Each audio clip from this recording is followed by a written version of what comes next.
thought, she seems to be the only one who knows about Lei's secret. It's so cool. This moment. Xiao Cao's penchant for mocking other people's privacy is greatly satisfied. She intends to keep reading. She wants to know all of Lei's secrets. But then the alarm went off. It's 5 o'clock. Xiao Cao's computer is out of control. Control is back in the hands of the man in black. He erases the interface and opens a notepad. Slowly, he typed in the words, eat. Xiao Cao froze. Who can eat in this situation now? This pervert is torturing me again. Xiao Cao responded directly from the computer, you're Lei, right? And the man in black outside just smiled slightly. He didn't bother with Xiao Cao and kept sending emoticons instead. That emoticon smile reminds Xiao Cao of the guy on the map in the daytime. Damn it, Xiao Cao curses the madman. She even thought about smashing the computer screen again. But then a sentence appeared on the computer. Let me tell you something important. Back to Xiao Cao's father's side. He's in Xiao Cao's room. It's already full of clutter. There are still traces of Xiao Cao's life. But Dad doesn't mention Xiao Cao. Instead, it inexplicably says, rancid flavor.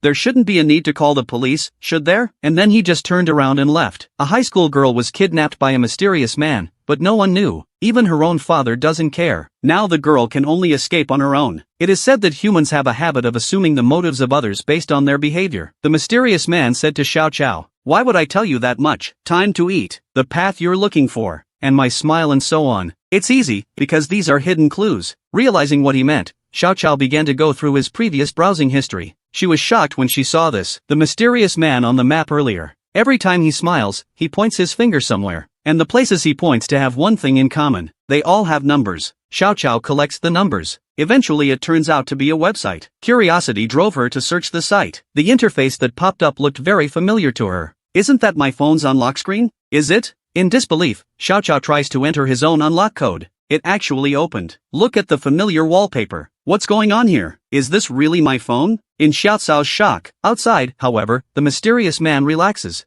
He used hacking software to steal the cell phone code Xiao Cao had just entered and muttered, it's so easy. After getting the password, the mysterious man disconnected Xiao Cao's computer again, reopened the notepad. He gives Xiao Cao a new command. It's dinner time. Xiao Cao greeted the mystery man's mom and dad. Damn. Why does this guy always talk about dinner? Watching the mysterious man start to use emoticons again, Xiao Cao sends a telegram directly to him. But remembering all those hints the mystery man had just given her, Xiao Cao reacts. That mysterious man keeps stressing about eating. Is there any clues in the food? Xiao Cao comes to the plate. She looks at the familiar food. Do I really have to eat it? Regardless, Xiao Cao hesitates for just a moment before grabbing a spoon and eating. At most, it's just food poisoning. On the other side, the man in black is currently flipping through Xiao Cao's memos. It records all of Xiao Cao's resources, and the one that attracted the mystery man was Lei's password. The mystic said darkly, found it. She really does know. That's when Mystic's cell phone rang. There's a text message asking him to take a call. It's urgent. Mystic turns his head to look at Xiao Cao on the monitor.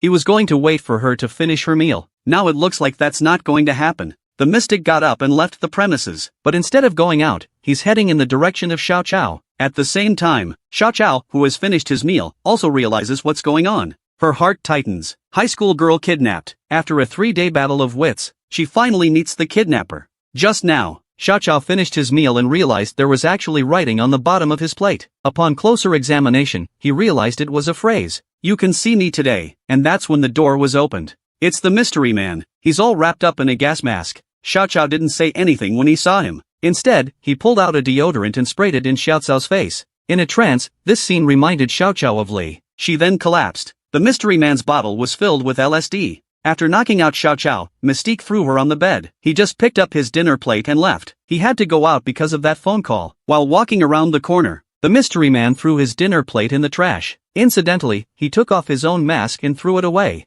After the disposal, mystery man starts walking out the door while talking on the phone. When he comes out, it's dusk outside, and it's only then that he can see where he is. It's a residential building. The mystery man made it all the way to the station. The phone in his hand keeps ringing. The guy on the other side hasn't picked up yet. Then a kid at the station noticed him. He seemed to recognize the mystery man and stared him straight in the face. The next moment surprisingly shouted out, "Brother?" The mysterious man also froze for a moment when he heard. He glanced at the child. An icy chill surrounds the child. The boy's scalp went numb at the sight. He immediately turned his head and said, "I'm sorry. I recognized the wrong person. Because my brother said he'd pick me up, so I thought you were him." The mystery man looked straight at the little boy. He was about to say something when, suddenly, the call came through. The interrupted mystic then talked to the person on the other end of the line. During the conversation, the person mentioned something about a dead body, and the mystery man says he knows. I'll be there. After hanging up the phone, he took the bus and left the area. And the direction to go is a place called G Mountain. Go back to Xiao Xiao. She just woke up. Look at the sunlight outside. She begins to remember the mysterious man's behavior, that familiar deodorant, and the fact that his movements and demeanor are exactly like Lei's. Even those private messages, website addresses, etc. all express a message. The mystery man is Lei, but Xiao Xiao had a feeling something was wrong. Just as she was thinking, she smelled a sour odor. It's the smell of hair. Xiao Xiao remembers he hasn't washed his hair in days. A young girl is kidnapped by a mysterious man, but she found her father's scent on the man's mask. Xiao Xiao recalls the scent of the mysterious man while washing her hair. It's a scent that Xiao Xiao knows all too well. It's not the floral scent of deodorant, it's the acrid smell of his dad's body. This intrigued Xiao Xiao to no end. Why? Why does that mystery man smell like dad? Where the hell is this place? Also, why am I being held here? These are the things Xiao Xiao wants to know. She wants to investigate. That's when the alarm went off. It's time for your daily computer session. Xiao Xiao comes to the computer. Whenever she wants to know something, she opens the computer like this, whether it's friends or the world. As long as everything is known through the computer. Xiao Xiao is turning on the computer. Lei's draft logs have all been erased. Even the website has been disconnected. The guy deleted all evidence of Lei and manipulated my phone. Xiao Xiao ponders. What is he trying to get from me? Suddenly she has a flash of insight. It's Lei's unlock code. Xiao Xiao reacts with chagrin. He must have seen all the stuff on my phone. He wouldn't have deleted them all, would he? That's what I've been trying to get. But soon she calmed down again. She's being held here now. Those things don't work. She's going to continue investigating Lei. I'm not giving up on him. Xiao Xiao searched for Lei's account directly on the forum's official website, but the screen that popped up made her pupils shrink. What is Kim Hina's SNS account? The mystery man is asking and baiting Xiao Xiao in the same way he did earlier. Xiao Xiao is puzzled. Why would he ask that? Is he trying to find out what I really know? With that, she smiled evilly. Then go ahead and check it out. Xiao Xiao does know Kim Hina's SNS account. After knowing her account, Xiao Xiao has also read what she has posted, but she won't expose it now. Xiao Xiao opens the public forum. She has an idea. Could it be that everything was actually investigated by me? But that idea was shattered just as soon as it came out. She saw a post on the forums. There's been a tragedy on Mount G. The followers say, 2 other students from his class are missing. That's really scary. Xiao Xiao froze.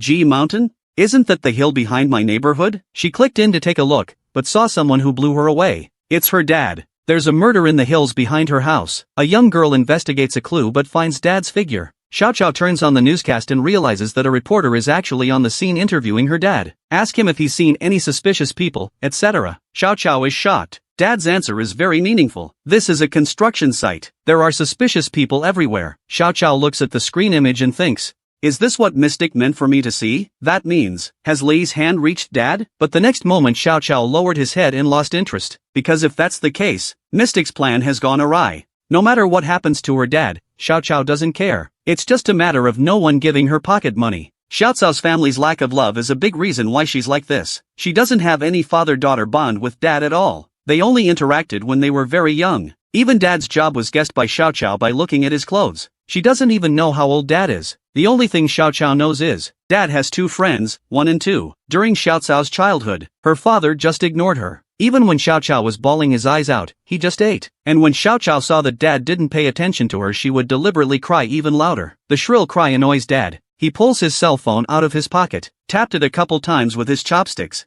showing Xiao Xiao that he can come and play with this. Leave him alone. Xiao Xiao immediately ran over and grabbed the phone and played with it. But Dad's face went dark, because Xiao Xiao actually opened his call log. Looking at the above call logs with friend 1 and friend 2, the young Xiao Xiao was thinking, this kind of person actually has friends? Next thing I know, Dad's got the phone. He said to Xiao Xiao with scarlet eyes, call records are not something you can just look at. Although this is just a warning, but it was the first time Dad spoke to Xiao Xiao, so she was happy. But then there's something else that Xiao Xiao remembers very well. It was a stormy night. Xiao Xiao is crying to get Dad's mobile phone, but that day, Dad was a stranger to her. The shoes that Dad took off when he came back were dripping red water, and the clothes he's wearing, there's even blood red water coming down from the top of his head. My father's eyes are filled with murderous rage. It's as if he's just come back from something horrible. At that moment, there was a thunderclap. Lightning fell upon Dad, a downpour of rain. My dad came home with a trail of blood. The light of the thunder shone on him, making his godless face look particularly murderous. The young Xiao Xiao cries at the sight.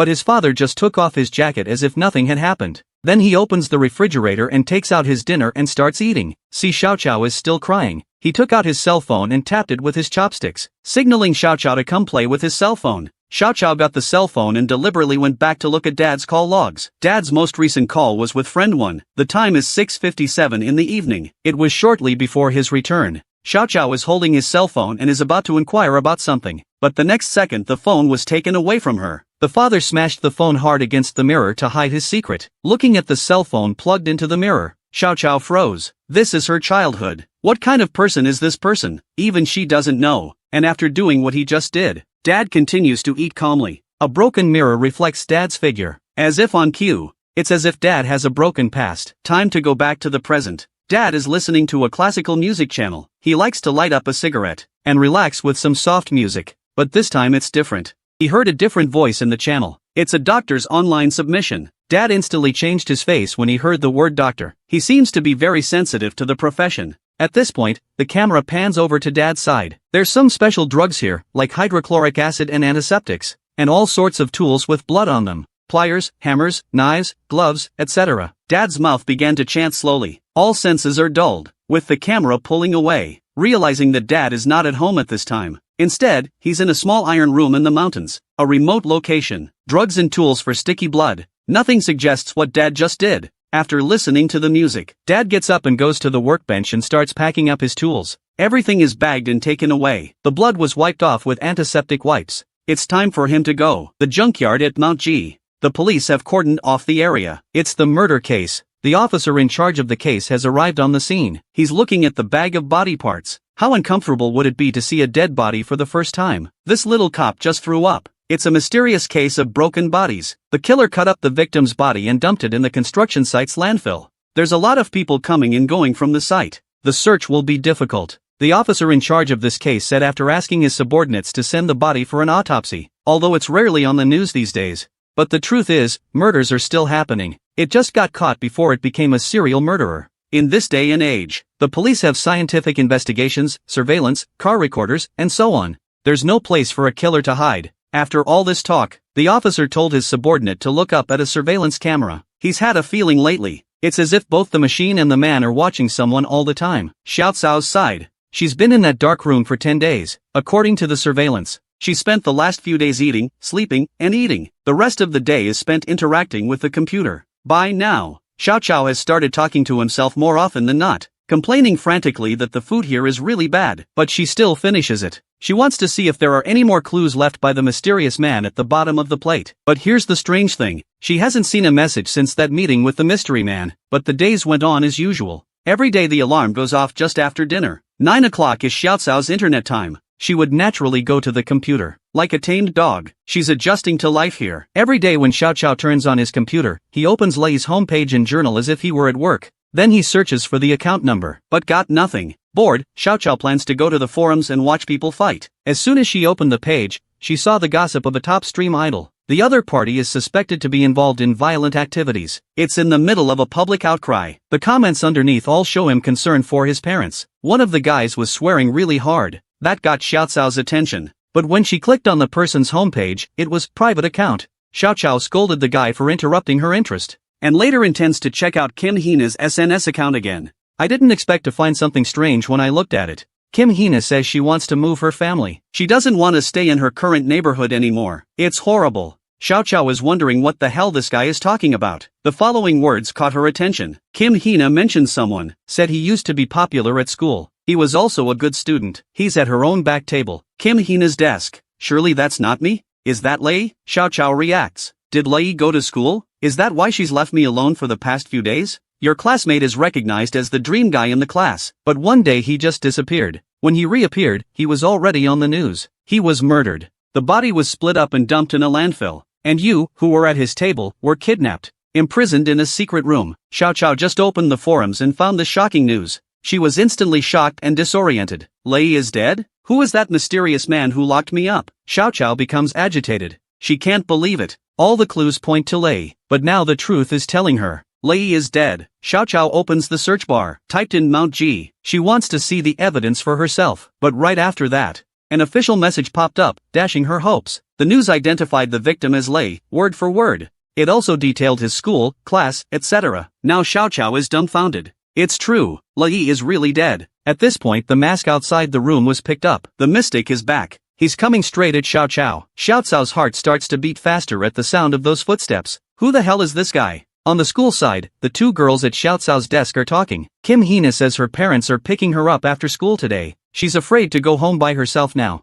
Another girl also agreed. After all, it's a horrible thing to happen. They both turned their heads and looked back. Lei's desk is filled with white chrysanthemums from her classmates. Due to the sheer number of flowers, a few more fell to Xiao Cao's side. It looked as if they were both dead. After school, Kim Hina found her mom who came to get her. On the way home mom suddenly said, she just heard about the family background of the child who had the accident while chatting with other parents. So Lei's mom is a doctor. His father is a prosecutor. It's a standard rich family in H. And now they're dead. That's a shame. Kim Hina also responded. Lei not only has a good family, but he is also very good at what he does. The other side. A cry comes from the empty classroom. Lei's mom is on her knees in front of her son's desk, crying. She, who has always regarded Lei as her spiritual support, cannot accept such a cruel fact. And then the crying mother. Lei's dad didn't say a word the whole time. Don't know what he's thinking. That's when mom's voice stopped. She fainted from the grief. The teacher called an ambulance. A few minutes later, Lei's parents left with the ambulance, and the teacher let out a sigh as she watched them leave. Then she pulled out her cell phone and called someone. It was Xiao Cao's father.